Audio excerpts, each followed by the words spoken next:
Kita sudah menetapkan tersangka, berarti dia sudah mengakui karena memang alat bukti itu jelas dari barang bukti yang ada di TKP. Kemudian Sebagai tersangka, kira-kira apa saja nanti selanjutnya proses penyidikannya? ya yang jelas dari penyidik mengumpulkan barang bukti ya apa-apa saja juga yang dari kemarin harus kita dapat juga ya. Kita memperbanyak untuk barang bukti karena memperjelas. Kemudian keterangan-keterangan saksi yang melihat dan mendengar itu yang kita kumpulkan. Nah, Ibu, ini sampai sejauh ini apakah sudah ditemukan seperti ada gangguan kesehatan mental atau seperti apa, Bu?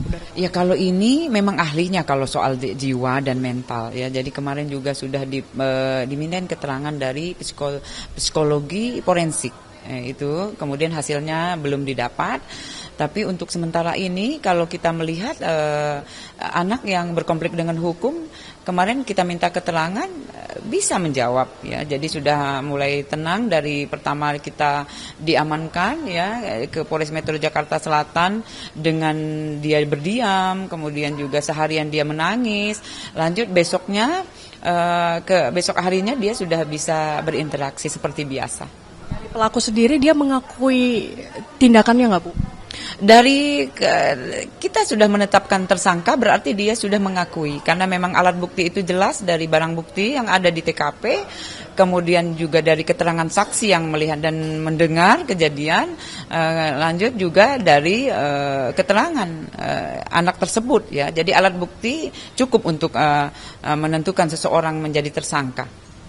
Nah, sampai sejauh ini dari pelaku sendiri ada sempat menanyakan kabar ibunya nggak, Bu? Iya betul. Jadi kemarin dia setelah dia sudah bisa diajak bicara dan dia menanyakan ibunya, kemudian dia menangis, ya itu yang kita memang harus memperlakukan dari seorang yang melakukan kejahatan di bawah umur dan di atas 18 tahun memang.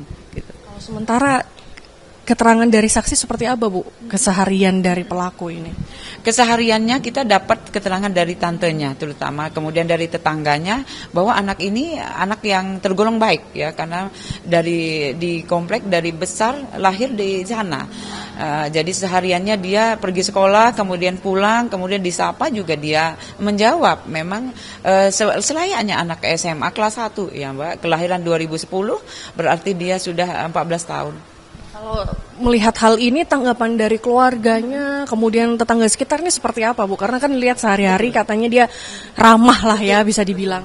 Iya, jadi semuanya kaget, apalagi yang tantenya sampai shock ya. Dia bilang kita tidak menyangka ya kenapa terjadi demikian. Tapi ya dia minta biar kejelasan bahwa dari penyidik menggali ya kenapa bisa terjadi kejadian yang kita lihat.